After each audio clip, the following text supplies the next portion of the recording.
पति ब्रह्मचारी का ट्रैक अब सचमुच बहुत इंटरेस्टिंग मोड ले चुका है।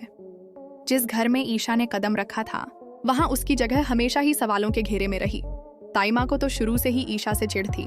हर बार उन्हें यही लगता था कि ईशा उनकी बहू बनने के लायक नहीं है, लेकिन अब तो हालात ऐसे बन गए कि उन्होंने ईशा को घर से निकालने का पक्का इरादा बना लिया। कहानी की शुरुआत होती है ताइमा की गलतफहमी से। उन्हें लगता है कि ईशा माँ बनने वाली है, लेकिन सच तो कुछ और ही निकलता है। मोनिका माँ बनने वाली है। यह खबर सुनते ही ताई माँ का गुस्सा 7वें आसमान पर पहुंच जाता है। उनके लिए यह सबसे बड़ा झटका था।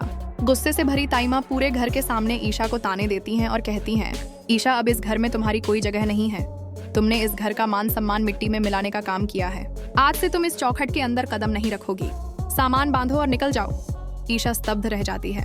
उसके चेहरे पर आंसुओं की लकीरें साफ झलकने लगती हैं। वह कुछ कहने ही वाली होती है कि तभी उसके ससुर की आवाज गूंजती है। वह सख्त लहजे में ताई माँ को रोकते हैं। बस अब और नहीं। मैंने इस बहू को इस घर में दिन रात चुपचाप सहते देखा है। ताने, अपमान, जिल्लत सब कुछ इसने सहा, लेकिन कभी शिकायत नहीं की। और आज फिर इसे घर से निकालने की बात कर रही हो? नहीं, अगर जाना ही है तो यह कागज काम आएगा। इतना कहकर ईशा के ससुर तलाक के कागज और कलम ईशा के सामने रख देते हैं। वह भारी आवाज में कहते हैं, ईशा, तुम्हें बहुत तकलीफें मिली हैं इस घर में, अब और नहीं। इन पेपर्स पर साइन करो और इस घर से बाहर निकल जाओ। तुम्हारी जिंदगी का फैसला अब यही कागज करेंगे। पूरा घर चुप हो जाता है। हर किसी की आंखें ईशा पर टिक जाती हैं। ईशा कांपते हाथों से कलम उठाती है, लेकिन अचानक उसका चेहरा बदल जाता है। वह साहस जुटाते हुए कहती है, पापा जी, सूरज ने सबसे पहले मेरी मांग में सिंदूर भरा था। इस रिश्ते को निभाने की कसम उसने खाई थी, इसलिए इन कागजों पर सबसे पहले साइन करने का अधिकार भी सूरज का ही है, मेरा नहीं। ये शब्द सुनकर माहौल और भी भारी हो जाता है। सबकी निगाहें सूरज की ओर मुड़ जाती हैं। सूरज अंदर ही अंदर टूट रहा होता है। अब तक वह अपनी भावनाओं को छुपा रहा था, लेकिन सच तो यह था कि वह ईशा से प्यार करने लगा था। जब जब ईशा मुश्किलों में फंसती, सूरज बेचैन हो जाता। उसके बिना चैन की नींद तक नहीं आती थी। सूरज धीरे धीरे ईशा की तरफ बढ़ता है। उसके हाथों से तलाक के कागज लेता है और गहरी सांस भरते हुए कहता है, नहीं पापा, अब यह तलाक कभी नहीं होगा। मैं और ईशा अलग अलग रह ही नहीं सकते। सच ये है कि मैं ईशा से प्यार करने लगा हूँ।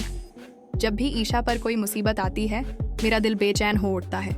अब मैं अपनी जिंदगी से इसे अलग करने का सोच भी नहीं सकता। सूरज की यह बात सुनकर ईशा की आंखों से आंसुओं की छड़ी लग जाती है। वह भावुक होकर सूरज की तरफ देखती है। उसकी आंखों में दर्द और प्यार दोनों साफ छलकते हैं। ताई माँ गुस्से से भरी होती है, लेकिन सूरज अब उन्हें भी जवाब देता है। ताई माँ, आप चाहे कुछ भी कहें, अब मैं ईशा को तलाक नहीं दूंगा। ईशा मेरी पत्नी है और हमेशा मेरी पत्नी रहेगी। इस घर की बहू बनने का उसका हक कोई छीन नहीं सकता। घर का सन्नाटा टूटता है। सब लोग एक दूसरे को देखने लगते हैं। ईशा के ससुर गहरी सांस लेकर सिर हिलाते हैं। उनके चेहरे पर एक संतोष की झलक होती है, मानो उन्हें आज पहली बार ये भरोसा हो गया हो कि उनका बेटा सही फैसला ले रहा है। ईशा चुपचाप सूरज के पास खड़ी होती है। सूरज उसका हाथ थाम लेता है।